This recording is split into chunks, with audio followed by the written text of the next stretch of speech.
요즘에 날씨가 왔다 갔다 하네요. 좀 설렁설렁한 부분도 있고, 하여튼간 여러분들 잘 지내신 줄 믿고, 오늘부터 또 다른 시리즈, 새로운 시리즈로 저희들이 말씀을 나누고자 합니다. Radical Encounters, Radical Encounters라는 시리즈로 말씀을 나누려고 그래요. 이 radical이라는 말은 들어보신 분들이 계실 거예요. 보통 이게 radical하다 영어 표현으로 자주 쓰는 표현인데 우리 한국 사람들에게는 모르겠어요. 이 radical이라는 표현이 한 10여 년 전에 우리 남침례교회 INB 그 선교 단체 총재하셨던 우리 데이비드 프렛 목사님이 쓴 책을 통해서 그 radical이라는 책이 유행할 때 그래서 한국 교회에 굉장히 익숙하게 유행을 했던 이런 말입니다. 이 말은 통상적으로는 이렇게 사람의 사상, 그 사람이 과격하든지 아니면 급진적이든지 어떤 이런 면모를 이렇게 묘사해주는 그런 radical한 이런 단어입니다. 그런데 사실 아이러니하게도 이 단어를 사전적으로 찾아보면 제1정의, 그러니까 제일 첫 번째 나오는 정의가 어떻게 나오냐면 근본적인, 펀더멘털하다는 거예요. 그리고 기초적인, 베이식하다는 거예요. 참 신기하죠? 과격하고, 그리고 급진적인데 사실 그 원뜻은 기본적이고 근본적인 것을 찾아가기 위한 것이라는 거예요. 그래서 그 뿌리를 찾아보려고 하는 어떤 움직임, 그 의지에 대한 표현이 radical이라는 단어라고 저희들이 볼 수가 있습니다. 한국말로는 어떻게 달리 이 감정과 느낌을 표현할 단어를 못 찾았어요. 그렇죠? radical이라고 그냥 말하는 게 편할 것 같아서 radical이라는 단어를 오늘 설교의 키워드로 이렇게 들으면서 한번 생각을 해보시기 바랍니다. 그래서 앞으로의 시리즈는 radical perspectives, 어떤 관점이죠. 이런 시리즈를 가지고 말씀을 나누기를 원합니다. 오늘 우리는 한 사람, 사울이라고 하는 한 사람을 만나게 될 거예요.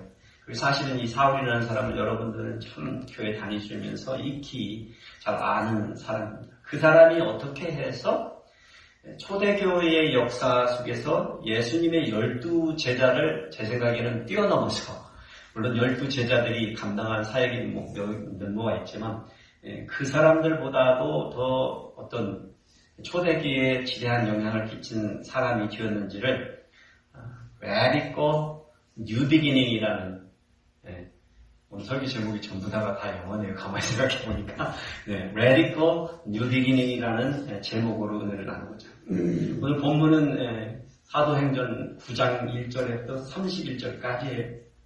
근데 우리는 오늘 말씀은 9장 1절에서 9절까지만 같이 교독을 하고 나머지는 함께 말씀으로 나누겠습니다. 오늘은 난 머리가 길다 생각하시는 분이 먼저 읽으시겠습니다. 긴 머리를 가지고 있다는데 생각하시는 분이 먼저 읽으시 나머지 분들이 다음을 교독하시겠습니다. 시작. 사울이 주의 제자들에 대하여 여전히 유럽과 살기가 등등하여 대제사장에게 가서 다메섹 여러 회당에 가져갈 공물을 청하니 이는 만일 그 도를 따르는 사람을 만나면 남녀를 막론하고 결박하여 예루살렘으로 잡아오려 합니다. 안 넘어가네요. 사울이 길을 가다가 다메섹에 가까이 이르더니 호련히 하늘로부터 빛이 그를 둘러 비치는지라 땅에 엎드려져 들음에 소리가 있어 이르시되 사울아 사울아 네가 어찌하여 나를 박해하느냐 하시거늘 대답하되 주여 누구시니까 이르시되 나는 네가 박해하는 예수라. 너는 일어나 시내로 들어가라. 네가 행할 것을 내게 이를 자가 있느니라 하시니 같이 가는 사람들은 소리만 듣고 아무도 오지 못하여 말을 못하고 서 있더라. 사울이 땅에서 일어나 눈은 떴으나 아무것도 보지 못하고 사람의 손에 끌려 다메섹으로 돌아가서 다 같이 읽으시겠습니다. 사흘 동안 보지 못하고 먹지도 마시지도 아니하니라. 아멘. 예루살렘 이르면 이스라엘의 사람들에게는 모든 것의 중심지죠. 경제, 사회, 법, 종교의 중심지. 예루살렘에서 한 엘리트, 요즘 표현 말로 엘리트, 혜성같이 나타난 젊은이가 하나 있었습니다. 그는 사실 가문도 괜찮았겠지만 특히 그 스승이 사나드리온 70여 명의 멤버 중에 하나였던 가멜리엘이라는 사람의 그 스승의 후광을 입고 떠오르는 그런 젊은이였습니다. 그는 자신이 알고 믿는 바대로 행동할 줄 아는 열정적인 사람이었습니다. 그래서 그는 나세렛 예수라는 자를 추종하는 정신나간 사람들, 이스라엘의 유대 공동체를 위협하는 자들을, 그들은 그 공동체를 해치는 자들이라고 확신했고, 그들을 어쨌거나 번창하지 못하도록, 커지지 못하도록 하는 일이 그 일이 하나님을 위한 일인 것이다라고 생각했습니다. 이것은 유대인의 공동체를 지켜야만 하는 자기의 신념이었습니다. 그렇게 해서 그는 스데반의 집사가 돌에 맞아 죽을 때 그 곳에서 주동자의 역할을 감당할 때에도 눈 하나 깜짝 안 하고 하나님을 위해서 그 일을 자기가 하고 있다라고 생각했습니다.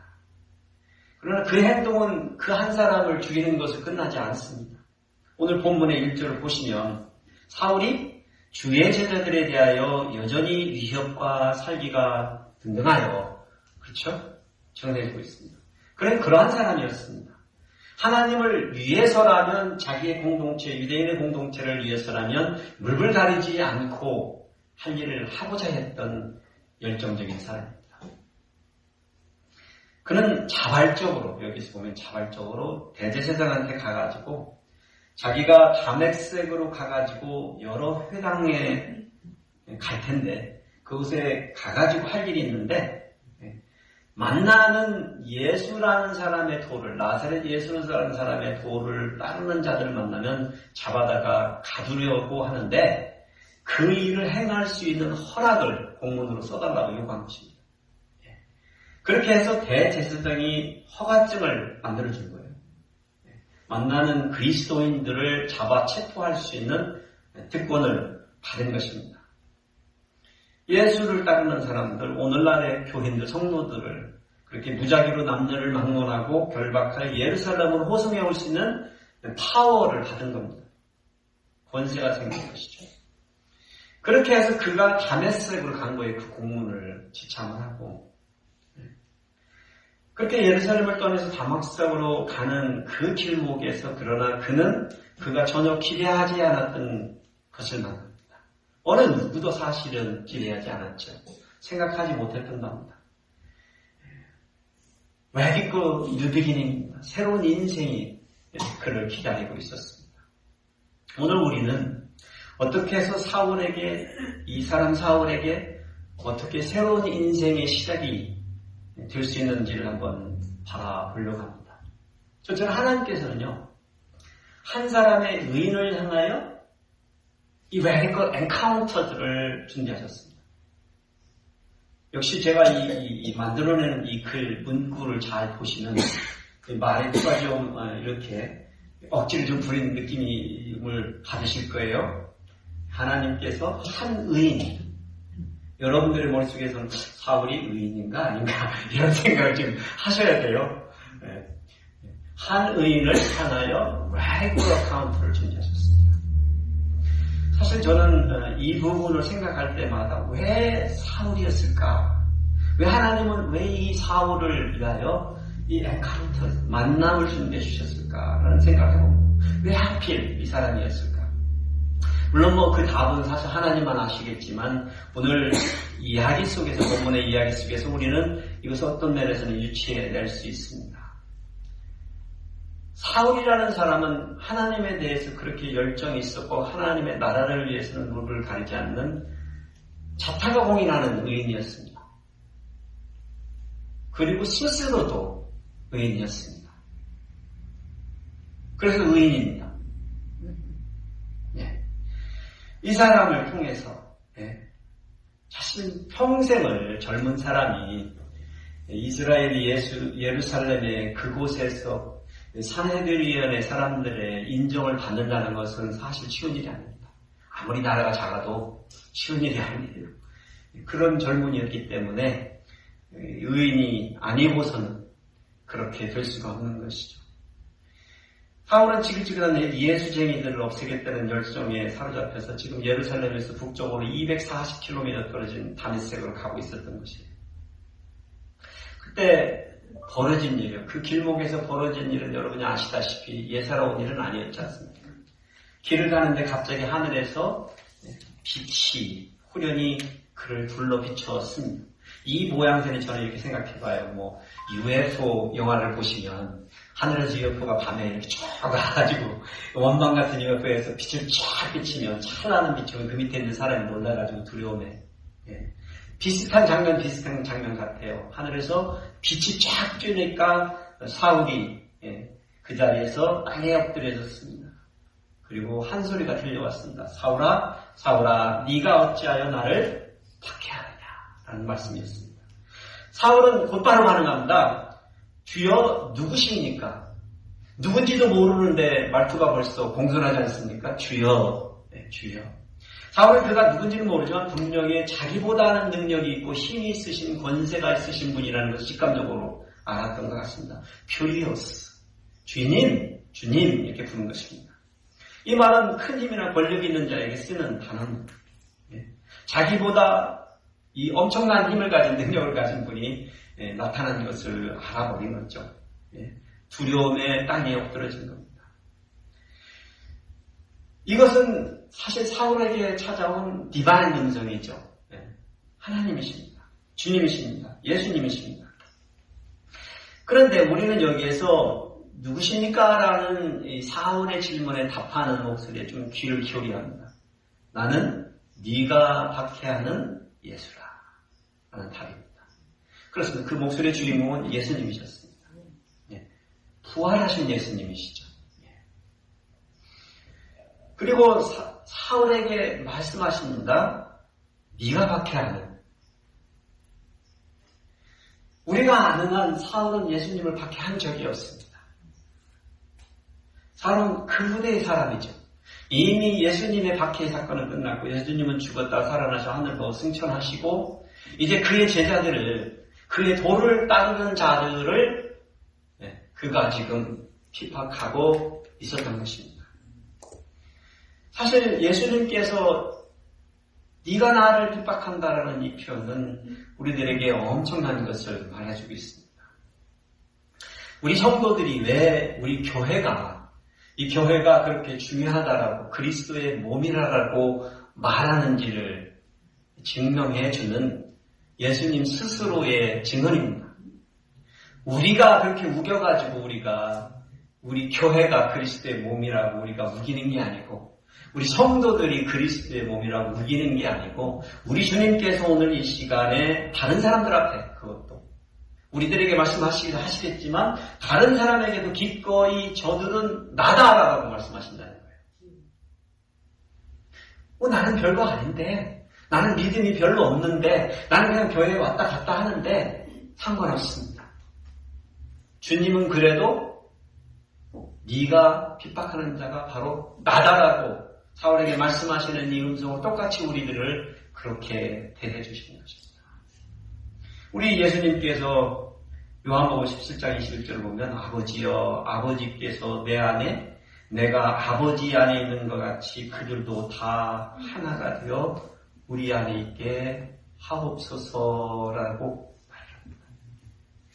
아버지는 그 아들에게 세상 모든 권세, 하늘 땅의 모든 권세를 주셨다 했습니다. 그리고 그 아들이 아버지에게 원했던 것이 있어요. 저들 내 이름을 믿고 따르는 자들이 우리와 함께 하나 되게 하소서. 우리는 이것이 추상적이고 이것이 어쩌면 그냥 어떤 듣기 좋은 소리같이 늘 여겨왔지만 사실 우리 주님은 진짜로 그렇게 믿으시고 그리 되기를 원하시고 그리 여기셨다는 거예요. 주님의 음성 사울에게 너는 일어나 시내로 들어가라. 네가 행할 것을 네게 이를 자가 있느니라 얘기하십니다. 다메섹으로 가다가 만난 이 큰 빛을 보고 그는 눈을 멀었습니다.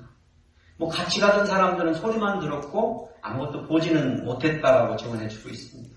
그런데 이제 바울은 눈을 떴으나 아무것도 볼 수 없다라는 겁니다. 그러니 한 발자국도 스스로는 움직일 수 없는 사람이 되었습니다. 그는 늘 자유로운 사람이었고 자기가 하고 싶은 일을, 자기가 원하는 일을 열정적으로 하는 젊은이였습니다. 근데 그 자유를 이제는 빼앗겨버린 사람이에요. 스스로는 한 발자국도 나갈 수 없는 사람이 되었습니다. 평생에 자신의 힘과 능력으로 그렇게 이 삶을, 이 인생을 살아왔다라고 자부할 수 있는 젊은이입니다.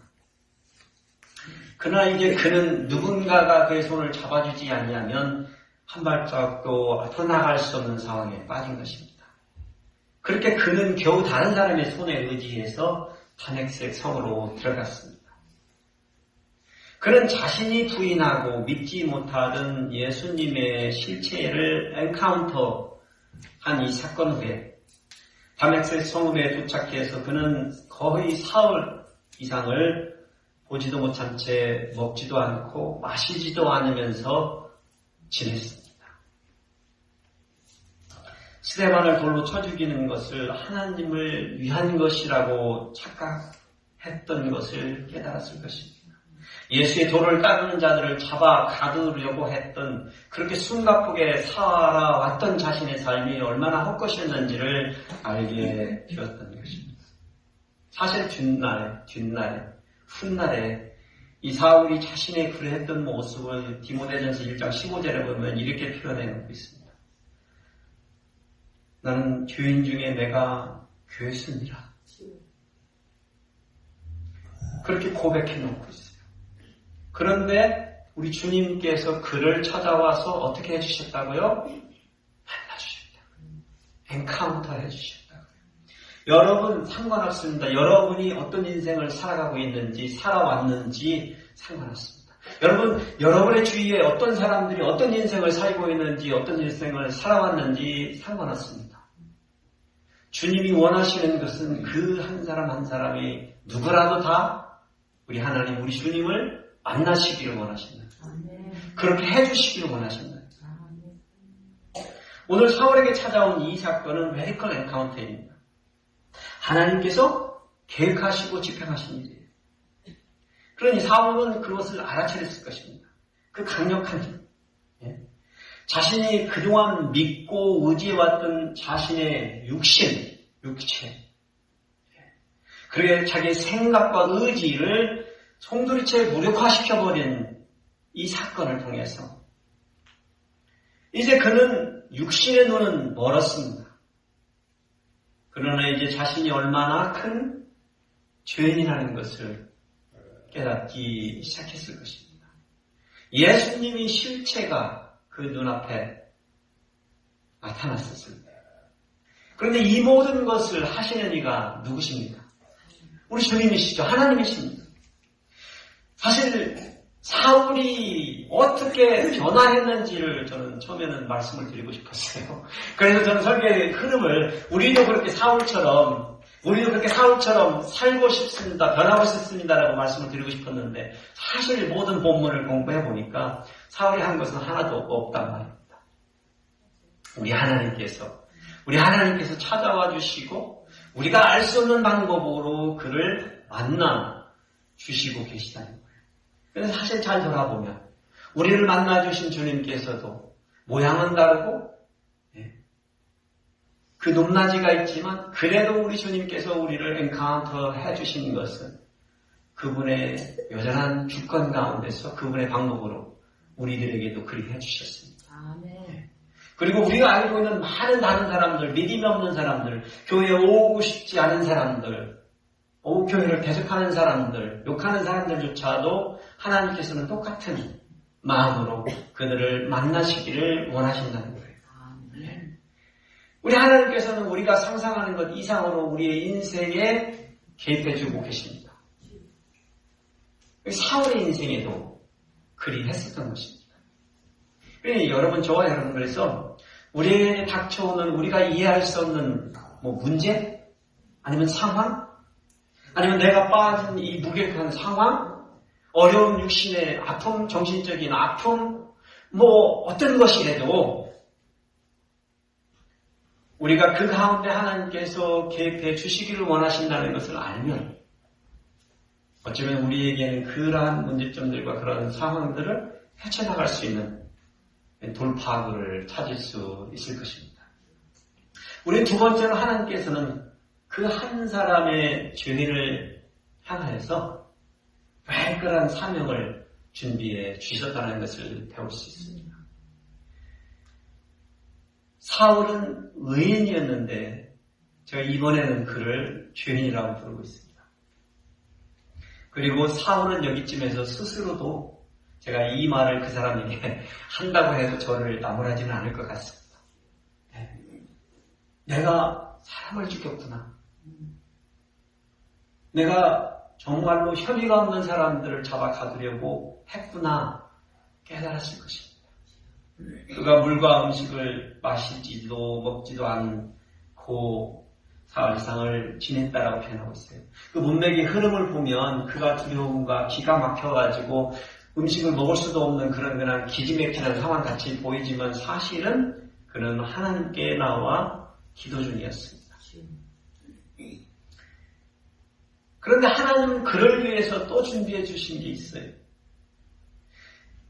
사울이 그러고 있는데 그 다메섹에 한 사람이 있었어요. 주님의 제자가 있었어요. 믿음이 있고 주의 나라를 위해서 살고 있는 사람이 있어요. 아나니아라는 사람을 우리 주님께서 찾아오신 거예요. 환상 중에. 그래서 아나니아야 일어나서 집가라고 하는 거리로 가서 그 옆에 그 길가에 살고 있는 유다의 집에서 지금 머무르고 있는 사람이 있는데 5 사람 사울이라는 사람이 있는데 가서 만나라. 지금 그가 기도하고 있는데 가서 만나라. 얘기를 하신 거예요. 그러니까 사울이 기도를 하는데 하나님이 응답을 해주셨어요. 너를 아나니아라는 사람이 찾아오는데 그가 너에게 안수하면 네가 보게 될 것이다. 12절을 잘 보시면 그 말씀입니다. 그러니까 아나니아가 사울이 그 기도 가운데 그 응답을 받고 아나니아라는 사람을 기다리고 있다는 것을 주님이 알려주심으로 말미암아 아나니아가 이 명령을 받은 거예요. 근데 아나니아가 뭐라고 그래요? 주님은 안 된다 그러는 거예요. 안 된다. 주여 이 사람에 대해서 내가 여러 사람들에게 들었는데 내가 소문을 들었는데 그가 예루살렘에서 주의 종 성도들에게 적지 않은 해를 입혔다는 거예요. 이 사람은 사실 주님을 핍박하는 사람입니다. 주님을 따르는 사람들을 잡아가지고 죽였다는 소문을 내가 들었는데 어떻게 저보고 가라는 거예요. 말이 안 되는 얘기입니다. 여기에 온 것도 사실은 주의 이름을 부르는 모든 사람을 결박할 권세를 가지고 왔다는 거예요. 권한을 받아가지고 대제사장한테 받아가지고 왔는데 어떻게 저보고 가서 그 사람을 그렇게 만나라고 하십니까? 라고 얘기를 하는 거예요. 누구라도 사실은 그러겠죠. 예. 잡아가주려고 온다는 소문이 뻔한데 그 사람을 가서 만나라고 하면 예. 가겠습니다. 5 사람이 있나요? 주님 안 됩니다라고 말하죠. 이게 아나니아가 망설이고 그렇게 말할 수밖에 없었던 상황이에요. 저라도 그랬을 것 같아요. 근데 사실 하나님께서는 아나니아에게 엄청난 비밀을 말해주세요. 15절에 이렇게 말씀해요. 가라. 이 사람 내 이름을 이방인들과 임금들과 이스라엘 자손들에게 전하기 위해서 택한 나의 그릇이라.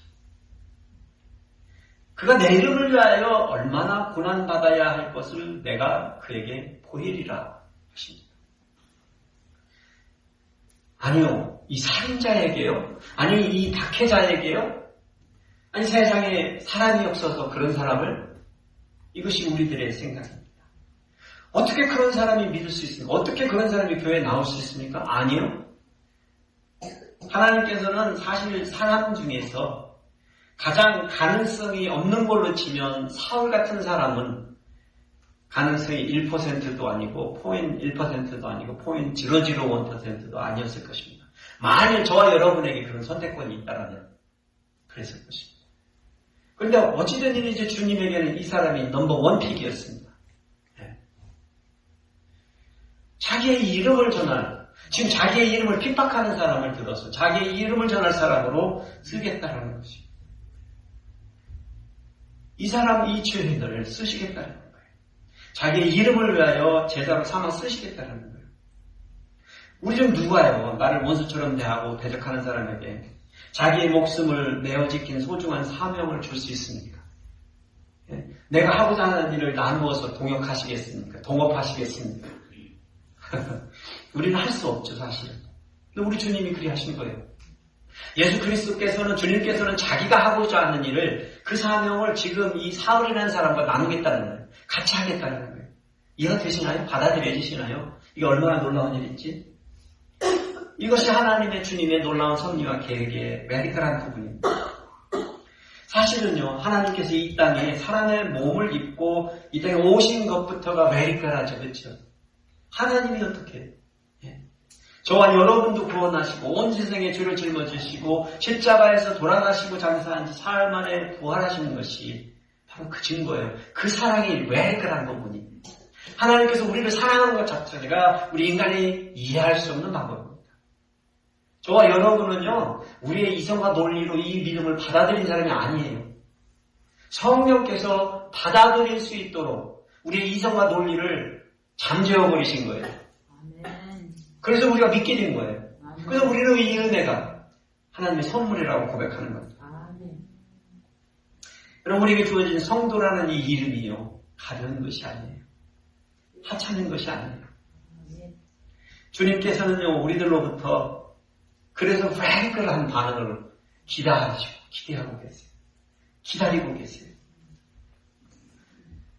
하나님께서요, 이 사울이라는 사람, 이 한 사람의 이 의인이라고 생각했던 사람, 이 죄를 이제는 제자 삼아서 그의 삶을 통해서 바라시는 게 있어요.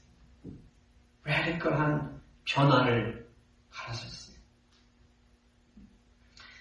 주님의 명령을 받은 아나니아는 할 수 없이 다메섹에 있는 집가라는 거리는 영어로는 스트리트이에요. 뭐 제가 상상을 해보자면 다메섹의 이 성읍의 길들이 꼬불꼬불했었던 것 같아요. 그런데 유독 하나의 스트레이트 길이 있었어요. 빠듯한 길이 있었던 거예요. 그리고 그 길가에 유다의 집이 있었고 사울은 거기에서 머무르고 있었던 거예요. 그러니까 그 빠듯한 그 길이 빠듯한 길이 빠듯하다는 게 아니고 그 동네에 사는 사람이라면 그 빠듯한 길이 라는 이름으로 뭐 옛날에 저희 동네에는 사거리 그러면 누구나 다 그 사거리가 무슨 사거리인지 알았거든요. 이 집가가 바로 그런 거리였을 것입니다. 그래서 그가 그곳에 찾아가서 사울을 만났습니다. 그가 식물 좀 펴하고 그렇게 기도하고 있는데 가서 그에게 안수하여 기도해 줬습니다. 형제 사울아, 주 네가 오는 길에서 나타나셨던 예수께서 나를 보내어 너로 다시 보게 하시고 성령으로 충만하게 하신다라고 이렇게 선포하여 안수해 주었습니다. 뭐 기도하고 나자마자 사울이 눈을 떴죠. 비늘 같은 게 벗겨졌다는 거예요. 그러니까 무슨 막이 생긴 거죠. 그러니까 보지 못하도록. 뭐 과학적으로 어떤 막이었는지 알 수 없지. 어쨌거나 그는 다시금 이제 볼 수 있는 사람이 되었습니다. 그러니까 이제는 먹고 마셔서 힘을 얻는 대로 회복을 하고 그가 곧바로 또 침례를 받았다고 그래요. 그런데 그가 몸이 다 회복이 되고 나니까 한 일이 있습니다. 다메섹에 있는 예수님을 따르는 제자들과 함께 며칠을 지내면서 그가 성경 공부에 전혀 한 게 아니라 그가 알고 있는 예수 그리스도의 이름을 전하고 싶어졌어. 난 더 알고 싶어요. 뭐 마음은 그랬을 수도 있죠. 더 알고 싶어요. 더 배우고 싶어요. 그러고 싶었을 것 같은데 그는 다급해졌어요.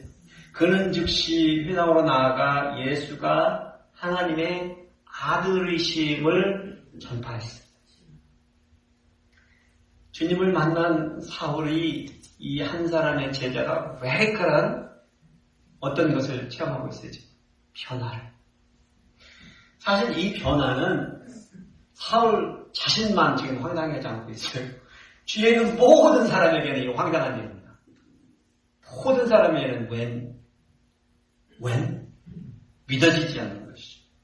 사울을 본 사람들이 다 놀라 말아요. 이 사람이 예루살렘에서 이 이름을 부르는 사람을 멸하려고 하는 자가 아니냐. 여기에 온 것도 그들을 결박하여 대제사장들에게 끌어가고자 함이 아니냐라고 사람들이 말했다는 거예요. 수근수근.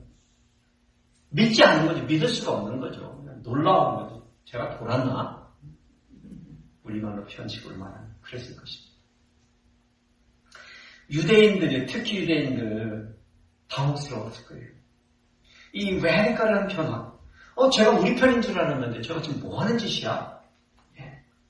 많은 사람들에게 놀라운 사건이었습니다. 그런데 사람들이 그러한 반응을 보고서도 사울은요, 더욱더 힘을 얻어가지고 예수를 그리스도라 증언하는 것을 멈추지 아니하고 전도했던 거예요. 그러니까 급기야는 유대인들이 우리 편인 줄 알았는데 이상해졌다가 제가 이제 저쪽으로 가버렸다 생각합니다. 어쨌거나 쟤를 죽여야 되겠다고까지 공모하는 데까지 가버린 거예요. 쟤는 죽여야만이 이제 되겠다. 유망했던 한 바리새인 청년 이 사울이요, 이제는 유대인의 공동체에 큰 위협이 되어버린 겁니다. 그래서 그들이 결정한 거예요. 예루살렘에서 지령이 온 거죠. 잡아서 죽여버려 지령이 온 거예요. 그래서 사울이 다니는 골목골목을 이제 유대인들이 그를 잡으려고 지키고 서 있는 거예요. 잡아서 죽이려고. 이제 공문이라는 얘기는 뭐예요? 허가를 받은 거예요, 사실은. 뭐 뒤에서 하는 얘기는 잡아서 죽이면 되는 겁니다. 이러한 일이 비하인드에서 한 게 아니라 공공연히 이제는 그 사람을 잡아 죽여 온 예루살렘이나 다메섹에 있는 사람까지 다 소문으로 들은 거예요. 이런 상황에 이제 제자들이 알게 된 거고 사울도 알게 된 거예요. 결국엔 도망 다녔겠죠. 그러다가 어쩔 수 없으니까 밤에 사울의 제자들이 그를 바구니에 담아서 성경을 내려가지고 도망쳐 나올 수 있었다는 거예요. 여러분 잘 생각해 보세요. 사울이라는 젊은이가 이때만 해도 그를 따르는 제자들이 있었던 유명한 사람입니다. 이해가 되시나요? 여기서 사울의 제자는 그가 복음을 전해서 만든 예수의 제자들이 아니고 그 사람은 유망했던 사람이에요. 오벨이. 그 제자들을 거느리고 다니는 유망한 사람이었던 거예요. 어쩔 수 없이 그 제자들이 선생을 성벽에다가 바구니 타고 내려서 구출을 해준 것입니다. 그렇게 해서 사실 아나니아에게 이 사람이 나의 이름을 위하여서 고난을 받아야라는 얘기에 대한 예언이 성취가 시작이 되는 것입니다. 그러니까 예루살렘을 도망오는 거예요. 예루살렘이라고 피할 곳이 있겠어요, 사실은. 그러나 그런데 예수님의 제자들이요, 12제자들이 지금 예루살렘에 있는데 사울이 그들을 찾아가서 교제를 하려고 해요. 그런데 어떻게 제자들이 그를 대했을까요? 여러분 생각에는 여러분들이 12제자들이면 어떻게 하시겠어요? 제가 첩장가? 우리를 속여서 한꺼번에 다 소탕하려고 하는 첩자가 아닌가? 저의 생각에는 그랬을 것 같은 느낌이지만 어쨌거나 사울의 변화를 받아들일 수가 없었습니다. 마음을 열 수가 없죠. 이 황당한 상황이니까. 근데 그 많은 사람들 중에 딱 한 사람만 그에게 마음을 열어줬습니다. 누구죠? 바나바. 그 많은 사람들 중에 바나바라는 사람 딱 한 사람이 마음을 열었어요. 바나바가 그 사람이, 사울이라는 사람이 예수님의 제자가 된 것을 완전히 믿을 수 있었을까요? 믿을 수 없었어요. 그러면 바나바가 믿을 수 있는 것은 무엇이었을까요? 여러분 어떻게 생각하세요? 하나님. 여러분, 저와 여러분이 어느 누구도 서로 믿을 수 없습니다. 아시죠? 당해보셨잖아요. 믿었다가 당해보셨잖아요. 믿을 사람 없습니다. 근데 여러분과 제가 그래도 누군가를 믿고 살아가려면 누구를 믿어야 되겠어요? 하나님을 믿어야 돼요. 사울이라는 사람, 죽이는 사람, 잡아 가두려는 사람도 믿을 수 있게 된 사람이 있어요. 그것은 그가 가지고 있는 신실한 하나님을 향한 믿음으로 가능했던 거예요. 바나바라는 사람을 통해서 결국에는 사도들과 이제는 교제할 수 있는 루트가 틀려진 거예요. 한 사람을 통해서 그게 가능해요. 여러분 만약에 그런 일이 안 벌어졌다면 어떻게 됐겠어요? 저는 제가 단언하는데 오늘날의 기독교의 역사가 바뀌었을 거라고 생각해요. 그저 예루살렘에서 끝났을 거라고 저는 생각해요. 그런데 한 사람을 불러주시고 그 한 사람을 받아준 사람을 통해서 이제 그 복음이 오늘날의 우리들에게, 우리 한국 사람들에게도 알려지는 놀라운 이방의 선교가 시작되어진 것입니다. 사울의 인생에 라디컬한 그 새로운 비기닝이, 뉴 비기닝이 그렇게 시작이 되었다는 것입니다. 그렇게 해서 사울은 드디어 예루살렘에서 제자들과 함께 다니면서 뭘 해요? 주 예수 그리스도의 이름을 담대히 말하고 헬라파 유대인들과 함께 말하고 변론하고 사람들에게 복음을 전했다는 거예요. 그러니 전통 유대인들이 보기에 저놈은 진짜 죽여야 놈이 더더욱된 거죠.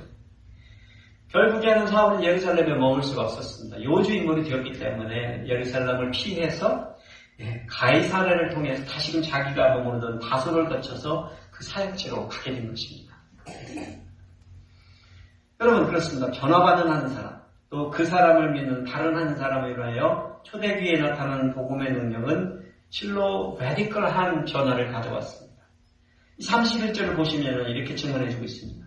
온 유대와 갈릴리와 사마리아 교회가 평안하여 든든히 서가도록 했으며, 지금 무슨 일이 벌어졌다고 얘기하죠? 사도행전 1장 8절에 성령이 임하시면 너희가 권능을 받고 예루살렘과 유대와 사마리아와 땅끝까지 이르러 내 증인이 되리라 말씀하셨습니다. 예루살렘 교회가 핍박을 받아서 흩어지고 그래도 겨우 사도들로 인하여 명맥을 유지했을 때 복음은 여전히 어디로 가서 유대를 통해서 사마리아로 흘러가고 있었는데, 지금 사울이라는 한 사람을 또다시 부르시고, 누가 죽고 나서요? 스테반이 죽고 나서 또 빌립의 전도를 통해서 유대와 갈릴리와 사마리아에 뭐가 세워졌다고요? 교회가 세워졌다고 얘기하는 거죠. 교회가. 그저 만나는 사람들이 생긴 게 아니라 교회가 세워졌다는 얘기죠. 그 교회가 평안하여 든든히 서가도록 되었다는 거예요. 하나님께서 나 한 사람을 불러서, 하나님께서는 내 옆에 있는 어떤 한 사람을 불러서, 하나님께서는 아직 이 자리에 없는 또 어떤 한 사람을 불러서 어떻게 하나님이 그 일을 하실지 누가 아세요? 여러분과 저는 몰라요. 하나님만 아세요. 그 한 사람이 하나님의 나라에 귀중할까요? 안 귀중할까요? 귀중합니다.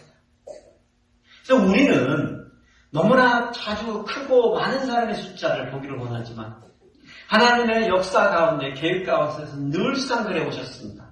한 사람을 통해서 이 일을 해주셨어요. 그래서 저는 우리 스스로가 그걸 바라봐야 돼요.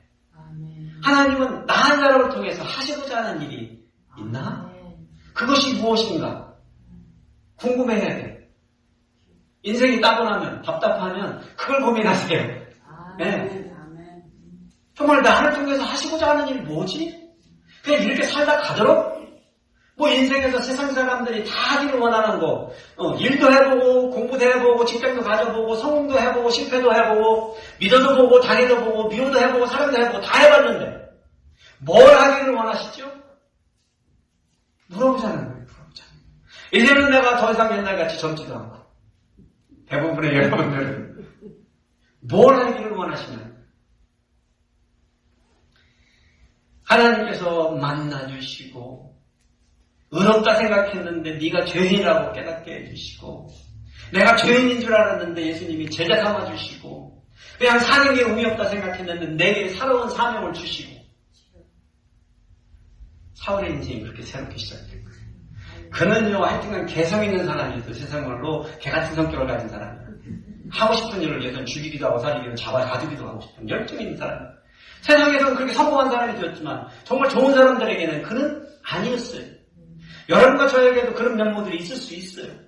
그러나 그가 하나님의 말씀을 갖고 제자가 되었을 때 그러한 성격과 그 모든 것과 그가 누리던 세상의 모든 능력들은 무엇을 위해서 쓰여졌을까요? 하나님의 나라를 위해서 쓰여졌습니다. 주를 경외함과 성령의 위로로 진행하였어요. 사마리아 지역에서도 수많은 교회들이 생겨났다는 거예요. 하나님께서는요, 세상을 위하여서 주신 나사렛 예수 그리스도의 그 이름, 그 이름을 믿고 따르는 자들에게는요,